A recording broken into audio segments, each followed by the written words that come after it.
Hello, and welcome to the OYAT Propeller Race Car Promotional Day launch. I hope you're all doing well. Thank you for being with us today.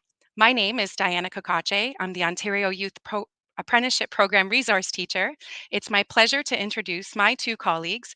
Katerina Maeda is the Ontario Youth Apprenticeship Program Lead Resource Teacher, and Sandra Morisuti, the leader of Experiential Learning.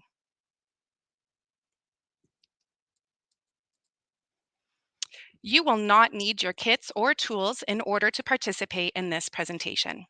First, we will be exploring careers, where we will be talking about some of the 144 apprenticeable trades across the four sectors.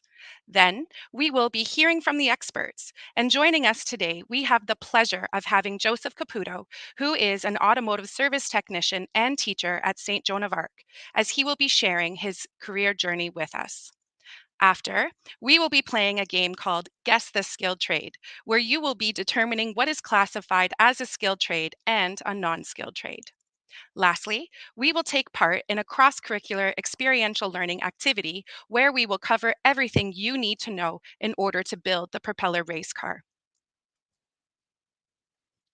But before we dive into the propeller car activity, let's take a few minutes to root our learning in who we are and how an activity like this connects to our future planning. Have you ever considered what are your gifts and talents?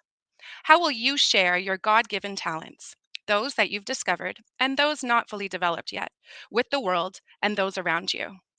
Let's take 60 seconds to consider these questions.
Have you ever considered working with your hands?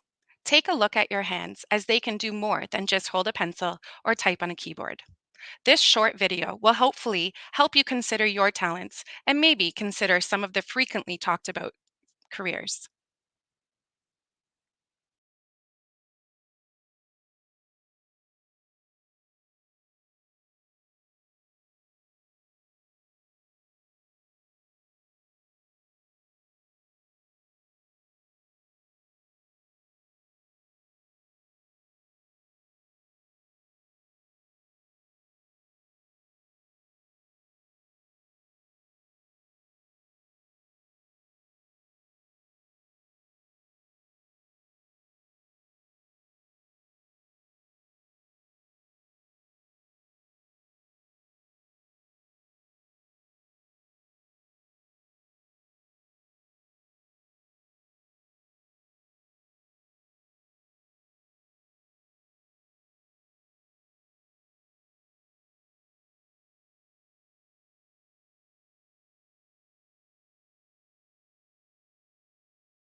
Students and teachers, just give us one moment. We're going to see if we can relaunch that video and make sure that the sound is on. So just one moment.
Hi, everybody. So I'm hoping that you all were able to hear that fantastic video. It can also be watched later on. We'll provide some links just in case to your teachers that you weren't able to hear the volume. But I did want to highlight a few things from that video. It is quite amazing the number of things your hands can do, and we often take these for granted. The things that we interact with every day, our hands are crucial or essential to the things that we do, how we interact with the world around us, with our friends, with our family, with our schoolwork. And maybe we need to spend a little bit more time, as Miss Diana said, thinking about our God-given talents, and maybe some of us out there, those talents have to do with our hands. So what I'd like to do now is just take a moment. We're going to take another minute of time to take a look at the pictures on your screen. They represent a number of different tasks or careers or things that happen around us in our lives, in our lives and in the world. And I'd like to see if you guys can figure out if you see yourself in any one of these roles or jobs potentially in the future. So maybe take 60 seconds, take a look at all of them, and maybe focus in on one or two images and consider, could you see yourself working there or doing that type of work in the future?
So I know a minute isn't a lot of time, but I'm hoping you were able at least to start thinking a little bit about what is happening in those images and maybe what does it mean to you potentially? Or do you see yourself in any of these particular situations or roles in the future? Some of you may already be engaging with things that are similar to the images on the page. So you have first image represents something that a construction worker might be doing, a construction craft worker specifically. The middle image actually is showing you the work a child and youth worker might do within a classroom.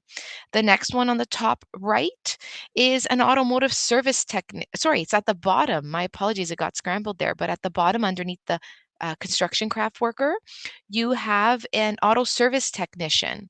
Next, you have the picture at the bottom in the middle of a welder. Uh, at the bottom row, all the way over to the right, is an example of what maybe an event planner might do. And back to the top above event planning, there is an image of someone, maybe a chef, a baker, that is working in the world of culinary arts. So, all of these, what's really unique about all of these particular images and jobs that we just listed is that they're all related to the skilled trades. Often people think the skilled trades as just construction. Construction's an awesome example of a skilled trade, but there are so many other careers in the skilled trades.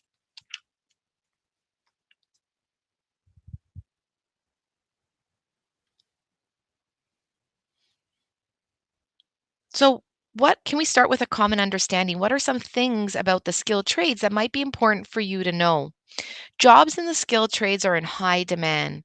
When you're in the skilled trades, you learn by doing. That means you're learning on the job site, and the work is really meaningful because it helps yourself, the people around you, your community. It really does enhance everybody's living experience. So there's so many different jobs in the skilled trades you could potentially choose from in the future.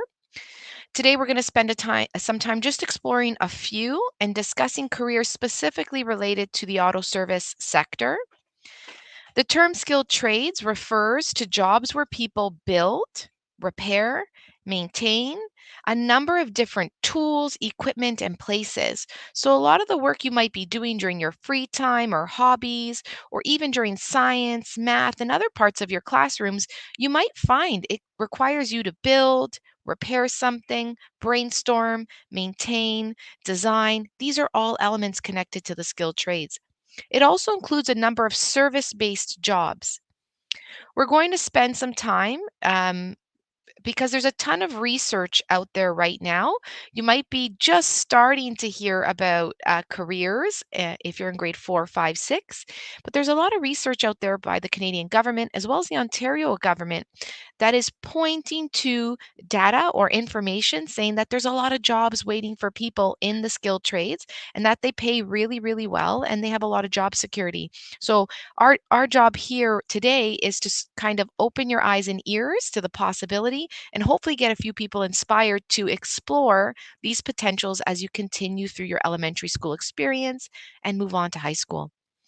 When a skilled trade professional chooses to get training for their job through apprenticeship, so apprenticeship is the pathway after high school that you can get training to be a skilled trades professional.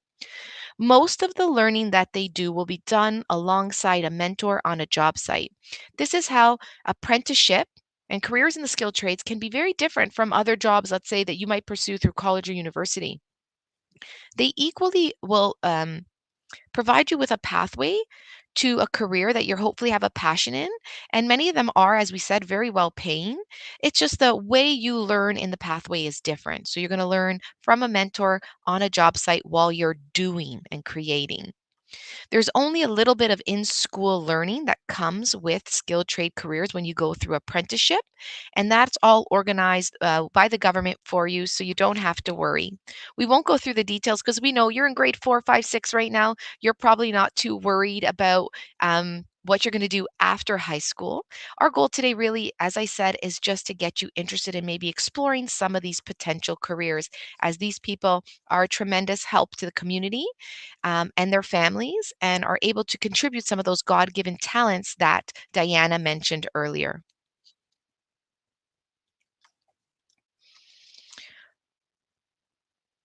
So in Ontario, we have four sectors or four kind of categories that every skilled trade job falls under. So the four categories are up there on your screen. In purple, we have motive power. So think anything that moves in the water or on the land. There's probably a career in the skilled trades that you can get certification and training for to do that work. Next, we have service related careers. That's often when you're performing some kind of service for others, things like the image hairstyling or culinary arts or event planning. Next, we have construction. That's the one people often think about, but there are over 35 different careers in construction. So there's an opportunity to specialize within each of these categories. Last but not least, under the red column there is the industrial sector or category. And these careers often involved a lot more technical, a little bit of design, sometimes some coding aspect to them. In total, in Ontario, we have 144 different jobs that you can pursue through apprenticeship in the skilled trades. So, those are jobs that you don't necessarily have to go to college or university for, and that might be worth as you go through your schooling. Start thinking about high school in maybe your more senior elementary grades to start considering as a possible pathway. Here's a list on your screen. I don't imagine that our friends in the classroom right now can read all of these different careers under each column. This is really just to give you a snapshot or a big picture of all the different careers in the different sectors we just spoke about that are available to everybody in Ontario after they graduate high school. So that's a full list. Your teachers are given an electronic copy of this in their teacher's guide, so if your class is interested in doing a little bit more research on the different careers, you're more than welcome to access it. These careers, skilled trades careers, all involve working with your hands. And working with your hands, as you know, students, can be very rewarding. Think about when you were younger, if you built a model kit or you played with Lego and you were able to, pick up that project and bring it over to a parent, to your teacher, to a friend, be like, look what I did. right? Whether you were helping in the kitchen, cooking, or whether you learned to make a braid, all these skills, skill trade related skills, can be quite rewarding. It can bring you professional success, financial success, and it can help you achieve a sense of accomplishment and well being later on in life. So that's why we're here today and hopefully inspiring you to explore. Within our school system, when we talk about career exploration, we sometimes forget to discuss these careers and that there's a number of positions that require people that work well with their hands. Skilled trades is a category of careers that requires individuals that are excited, that are passionate, that are intelligent, and that are inspired to contribute to their communities. So now I'm going to stop talking for a bit, but I'd like your classes to try and play a game. So, teachers, whether you have a whiteboard, a chalkboard, just a piece of chart paper, or if we just want to shout it out and popcorn the ideas, that would be fine as well. We're going to give each classroom now, joining us, 5 minutes. And what we're asking you to do is, as a class, try to sort the different careers on your screen. So we have video game designer, mechanic, nurse, firefighter, teacher, electrician, hairstylist, and cook. We'd like you to sort them to try and figure out, do you think that these careers are a skill trade career based on what we just shared, the definition of working with your hands and the different categories? Or do you think it's not a skilled trade? Let's see what kind of background knowledge maybe our students have in the classrooms, as well as our listening skills to see what we may have been able to pick up to sort these different careers into categories. So, skill trade or not skill trade. We'll put 5 minutes on the timer and then come back.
All right, classes, we have just under 2 minutes left. Hopefully, you've been able to sort. If you have, great. Maybe have a conversation about why we picked the different columns. If you haven't, you have about a minute and a half to finish your sorting.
Welcome back. Okay, so hopefully you've had an opportunity to sort. We're going to put up the correct answers, and hopefully there's a lot of excitement in the classroom because you guys got it right.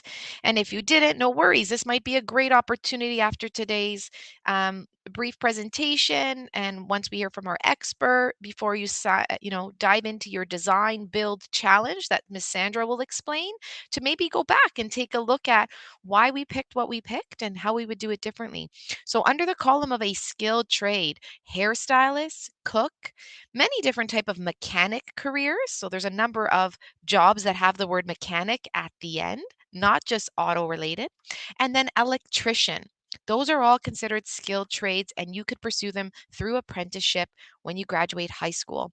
And they are all careers that require you to have an aptitude for technology and great use of your hands. What careers are not considered a skilled trade? So that would be that you could not pursue them by just going through apprenticeship. They might require either different skills or require you to go to college or university. Those are careers like being a teacher, a firefighter, a nurse, or a video game designer. Now, some of you may be thinking, hey, you have to use your hands as a video game designer on the computer, or as a nurse, let's say drawing blood, or providing some triage, and so on and so forth. Teachers, especially in elementary school, we are cutting things and creating things and helping students using our hands all the time. It really has to do with whether you pursue these once you graduate through the university pathway, college pathway, or apprenticeship pathway. So in the case of these four careers, they would be pursued, or you would follow them by going to college or university. So that's why they are not skilled trade careers. Thank you so much for being with me. We're going to hand it off to Miss Sandra.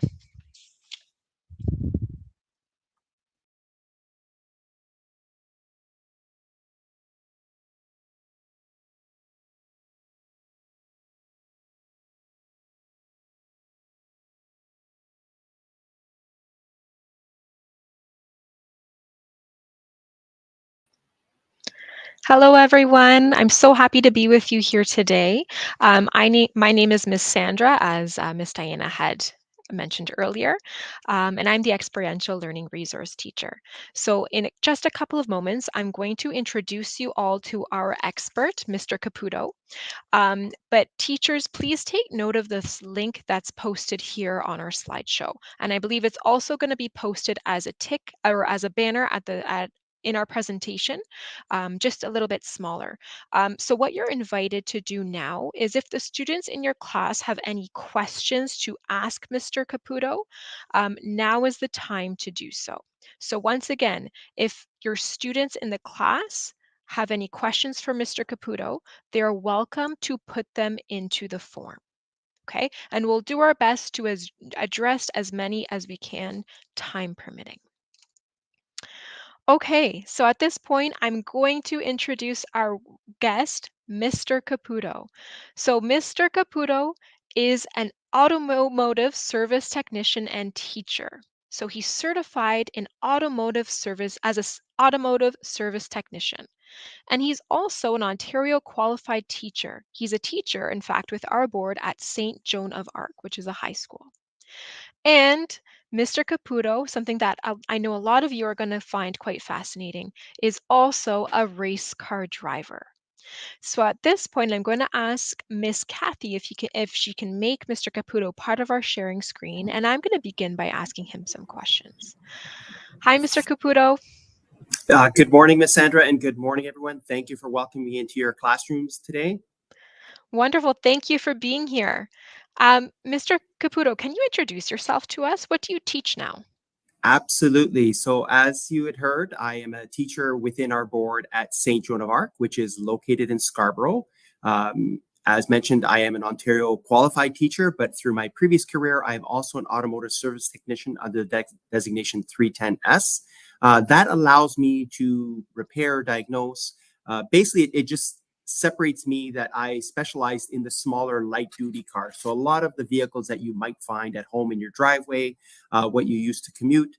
Unfortunately, for those of you that commute via school bus to your schools, that was a different level. So that's more of a truck and coach route, which I decided not to pursue. So when you think of my previous career, think of the smaller light duty cars that you're more familiar with riding in on a regular basis. Mm. Thank you for sharing. And I know you've already talked a little bit about this, but what was your career journey? Thank you for asking. So actually, I'm going to go put myself back in time into when I was in grade elementary school, or I'll focus on grades 7 and 8. You heard Miss Kathy mention something about an aptitude. I won't say that I had any natural talents at that age, but it was actually in conversations with who was my grade 7, 8 teacher at the time, who I got to know very, very well because, of course, he coached the majority of teams at our elementary school. So it was more in conversations in terms of where your interests are, what is the difference between a hobby and what is the difference between a career. For me, it was always something that I was absolutely fascinated in. And it was more so in those conversations that I had with my grade 7, 8 teacher, realizing that it didn't necessarily have to remain a hobby. It was something that I could turn into a career. The demands in the industry were not quite what they are today. So you'll hear throughout today's presentation that there are a lot of skilled trades, and some in particular in very, very high demand. And I'll share that in a little bit as well in terms of my own experience in dealing with my former students in terms of how their career path has gone. So as I said, grade 7 and 8, it was more of an interest to me. And luckily for me, it was my grade 7, 8 teacher who spoke with my parents at the time to say, hey, you know what? He really has a strong interest. Maybe we should look at a different high school that could cater to that. So I selected my high school in particular where they did have some traditional shops, or what was known as industrial arts at the time. However, that being said, high school I know is sometimes maybe a little bit far beyond your current thought process, but I remained on the university pathway in high school. So I was taking the whatever tech class was available, but I was also taking the necessary courses to go to university.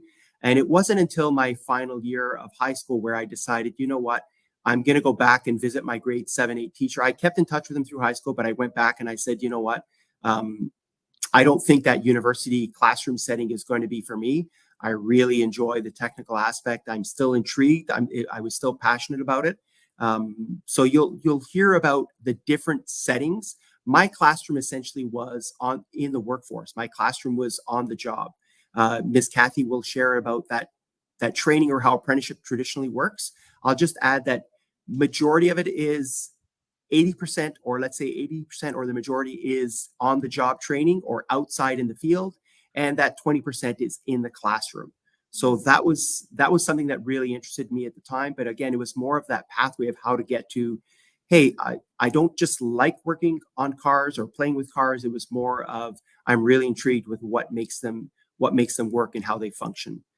So I attended Centennial College first, long before I envisioned becoming a teacher. So for those of you that don't know or have never heard of it, maybe you've had a sibling attend there. Centennial College is the #1 school of transportation in the country.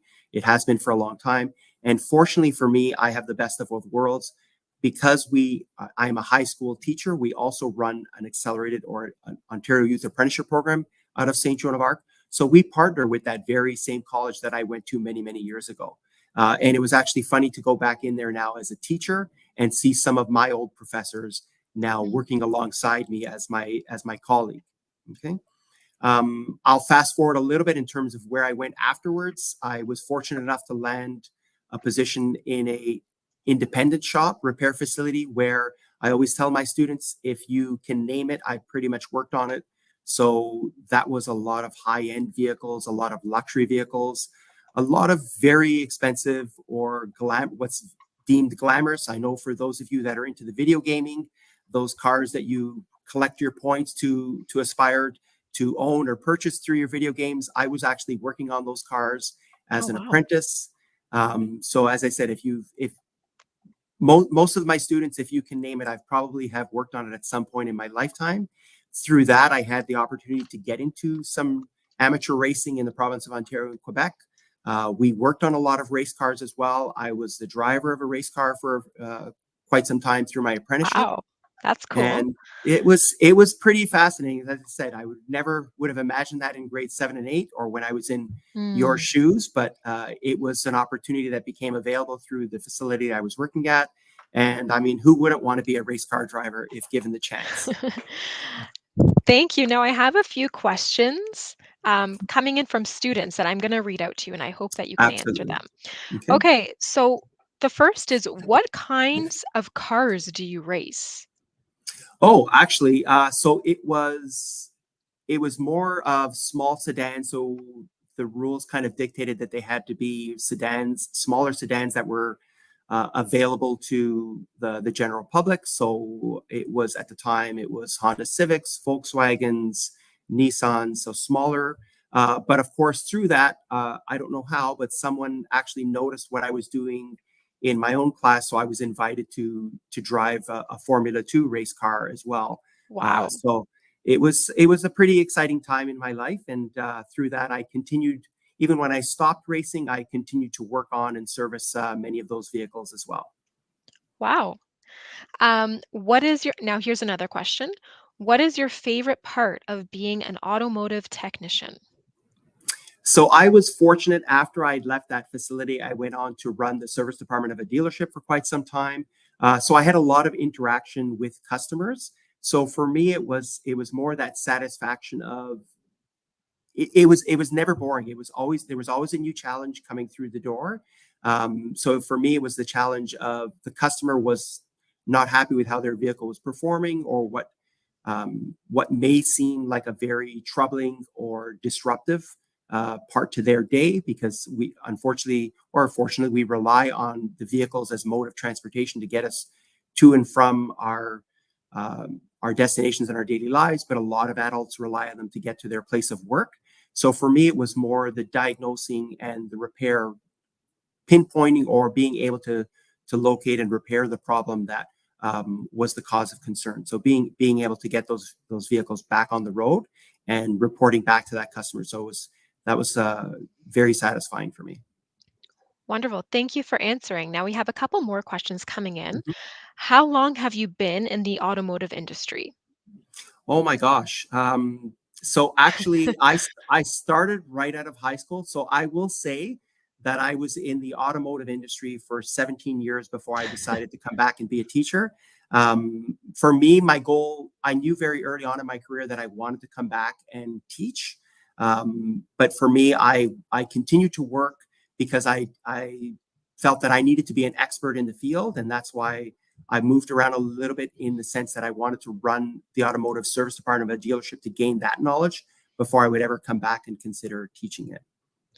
I'm laughing because I'm sure in grade 4, 5, and 6, 17 years seems like a very long time. So that's Hmm. why I giggled. Hmm. Thank you for sharing with us. Now we have quite a few more questions, and I want to thank both teachers and students for your engagement. This is really great to see such eagerness. So, Mr. Caputo, there's a lot more questions, especially in particular about your car racing. So, have you Hmm. ever seen someone win a race in a car that you built? Um, Actually, yes, I was one of those drivers, and also even after Wow. I stopped racing and focused on repairing, we did quite a few work on some championship winning cars as well. Wow, that's impressive. Mhm. How old were you when you started racing? I am going to guess that I was about 23, Okay. so quite young. So as I said, I still keep in touch with my students now, and a lot of them now are, because of the opportunities that they have and the pathways that are available to you in high school, they are achieving the same level of status or license around that age as well. So they're becoming licensed much sooner than I ever was. I think I earned my automotive service qualification at the age of 24, 25. Thank you. Now I'm going to ask you two final questions just for the purposes of time. I Mm-hmm, know students are eager to get out to recess as well mm-hmm. too. So the first is, what high school course would you recommend that they consider taking in the future if this is a pathway that they are interested in exploring? So the program that I teach is transportation technology, and I realize Mm, that not every school in the city offers that. So I would recommend any. Um, we have students that have selected other skilled trades which mhm. we don't offer at our schools, but they've still taken my transportation technology because Oh, it is a hands-on course. Forty right. percent of 40% of the time we do spend out in the lab. I wish I had time to take my computer out there and show you what our classroom looks like here, but any hands-on tech course or any technologically based course in high school will allow you to build some skills that will be transferable in a Mhm. hands-on or in a skilled trade. Thank you. And the final question, advice to students interested in a career in a skills trade. Never stop asking questions, always inquire. As I said, even if the adult that's directly in front of you may not have all the answers, they can introduce you to someone. As I said, I was fortunate that my grade 7, 8 teacher worked with me and helped me find out the answers. And again, in grade 7 and 8, I never thought that I could turn this into a career, but it was through the help of my grade 7, 8 teacher. So keep exploring, keep being curious, and keep asking questions. Mr. Caputo, thank you very much for your time and for all that you do for our board. We really appreciate you being here with us today. We know that you are a busy man, especially because you're teaching right now as well too. So we greatly appreciate your time Mhm. and making this work for us. So on behalf of myself, Miss Diana, Miss Katerina, thank you, and to the students and teachers watching, we thank you very much for your time. Thank you again, everyone. I'm curious and looking forward to hearing the results of the Propeller Car Challenge once the kids arrive in your schools and you get the chance to play with them. Thank you, everyone. Have a great day. Thank you. Okay, everyone. So just moving on, thank you very much for your participation and your eagerness. We really appreciated your questions. Thank you. Okay, so three new, or perhaps not new, but three vocabulary words for us today. The first one is apprenticeship. So you may have heard about this, and actually my colleague, Miss Katerina, spoke earlier about this. So what this is it's a hands-on training program for people who want to work in skilled trades or occupations. Okay. Now this can either be 2, 3, 4, or 5 years long. So it varies in terms of duration. And it's a combination of approximately, I know Mr. Caputo said 80%, but anywhere between 80 and 90% of hands on training versus 10 to 20% of in school learning. Once again, 80 to 90% is hands on versus 10 to 20 in school. We also have a journey person. A journey person is a skilled licensed tradesperson. Okay, this means that they have completed the apprenticeship program above and they've passed their certificate of qualification. Okay, and finally, we have an apprentice. This is a student in training, and they typically work under the supervision of a journey person. Okay, so they are on their way to becoming a journey person, but they are still under the supervision until they perfect their skills. So once again, 3 words: apprenticeship, journey, journey person, and an apprentice. So career planning. These are the questions you and your teachers have been helping you with answer since kindergarten to help you develop your education and career life plans. Where does the exploration of the skilled trades fit into these? Once again, where does exploration of the skilled trades fit into these? So, since kindergarten, your teachers have been asking you, who am I? Who are you? What are your opportunities? Who do you want to become? What is your plan for achieving your goals? So we've been thinking about your education, your career, and your life planning. Okay. And maybe it doesn't look like, what do you want to take in high school? But I know I used to teach kindergarten. So I know that we definitely asked you, what are you interested in? Who are you? So I want you just to take a brief minute or so and just think about that, reflect on these. And you can reflect on this with the peers in your class.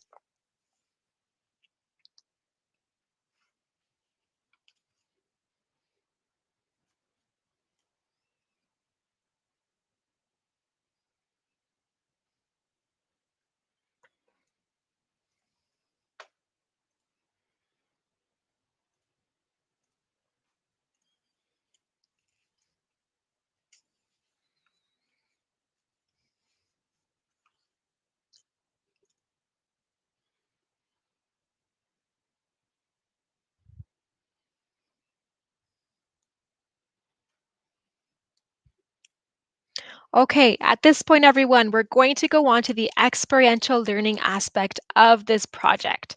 So we're all given a challenge. You were given materials, okay, a package such as this, and your challenge is using the materials in this bag. So you have the instructions, and you have many different materials. Your challenge is to create a miniature propeller race car. Okay. Now, once again, I want to repeat, this does not necessarily have to be done today. It can be done at a later date. Okay. And you have wheels and other materials as well. And throughout this journey, you're going to be applying your math, science, literacy, and learning skills while you're learning by doing. So we are giving the opportunity right now to learn with your hands. Now, when you actually have your build day, we're going to give you a few tips and hints. So your teacher is going to organize this build day for you. And teachers, I'm going to be speaking a little bit more for you right now, but plan approximately 1 full day for this activity. During this activity, you can access, well, before you plan your build day, of course, access the build day guide that was provided to you earlier. Okay. Students are given the build day handout instruction included in the package. You will need the following extra items: ruler, scissors, scotch tape, and a pencil. While building the car, use the strip of the two-sided tape on the frame of your car. Okay. Here are some pictures of students in action. So these have been taken from years past. So this is eventually what your car will look like. So you can see both the child on the screen as well as on my screen. You will see this is what your car will look like once you follow the instructions. Okay, it's going to look pretty, oh, the propeller fell off, unfortunately, but it will look pretty fun. Okay, and it will actually glide. For teachers and students, you can still keep listening. Your next steps. we'd like you to review the teacher guiding doc. So that was sent to everyone. And I understand that this guiding document contains a lot of resources. Please don't get overwhelmed. Okay, this resource is for you to keep and as you use as you wish.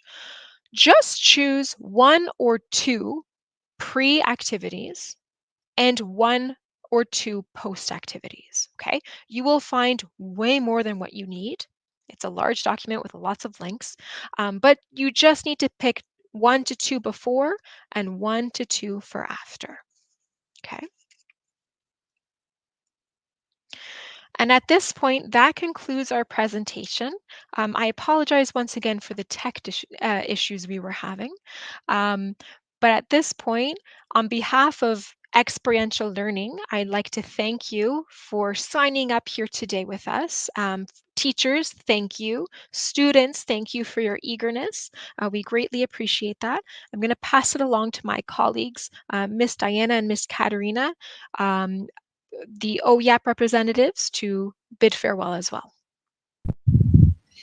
Thank you, Miss Sandra. I'm so excited. Thank you, Mr. Caputo, for being with us. I know he's not on the screen right now, but he is still backstage listening, and he's given his time and his expertise. We're so excited, teachers and students, that you're able to engage in this way, and that this learning will extend beyond the presentation.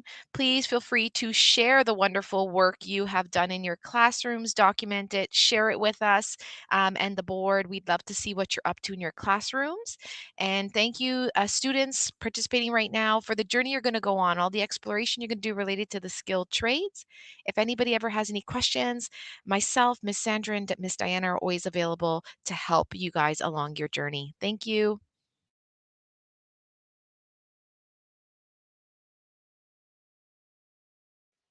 Have a great day. Bye, everybody.